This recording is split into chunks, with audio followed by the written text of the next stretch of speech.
we're joined by a great friend of the American Center for Law and Justice, someone fighting for all of us in our nation in Washington, D.C., Congressman Jim Jordan, the ranking member of the House Judiciary Committee, who has been uncovering through whistleblowers coming to Congressman Jordan so much of this politicization of the FBI.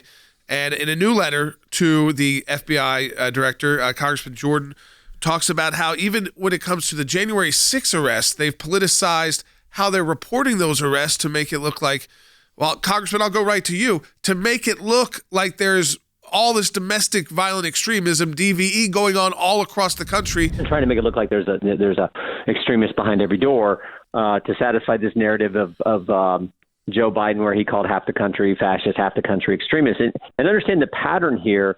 We've had now over 14 FBI agents come to our office as whistleblowers. They come to us, I think, because they know they can trust us and they know how bad it is. And they're willing to come to us, even in the minority, just because it's so ridiculous what's going on there. It started first with whistleblowers coming forward last year in relation to the whole school boards issue. And then more recently, we had this whistleblower who come to us and said, look, they're cooking the books in a way that makes it look like there is domestic violence extremism everywhere. And they're so focused on this. Is the troubling aspect of this, too. And maybe the most troubling was they're so focused on this, they're pulling agents off of child trafficking cases to focus on this political narrative at the Justice Department. When I read that part of your letter, I was outraged. I mean, this idea, I'm going to read it for everybody. In addition, the whistleblower disclosed that the FBI is sacrificing its other important federal law enforcement duties to pursue January 6 investigations, which they have a huge team on. It's not like they can't do that. The whistleblower recalled being told that sexual abuse material investigations were no longer an FBI priority. I mean, think about that for a moment, where sex trafficking is such a huge problem across the country at the border, but throughout the United States. Now the FBI saying, oh, we're so busy with these other cases, we can't continue to make child sexual abuse and trafficking a priority. Jim, that is really dangerous.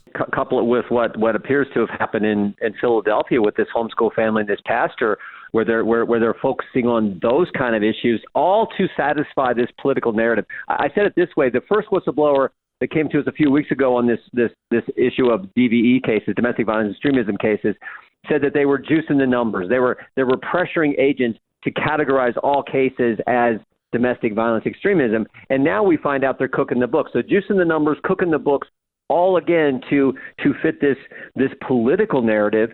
And as you point out, as this whistleblower told us, at the expense of protecting kids, that's wrong. And it's why if we get the majority, we're going to do everything we can to expose this and try to hold people accountable who are responsible for it. One of the things that I see of all of this is that not only is the politics seeped in, but as you keep talking about diverting the resources away from the bad actors. The reason why the FBI exists is to take on the worst of the worst, whether those are criminal actors inside the U.S.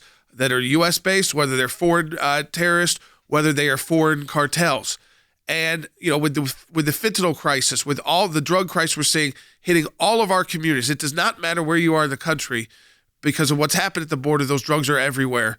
And when they start saying, well, we got to prioritize the arrest of January 6th or the pro-life protester outside of an abortion clinic, instead of going after the really bad guys. And that's why they exist. It has become a political arm of the Biden administration.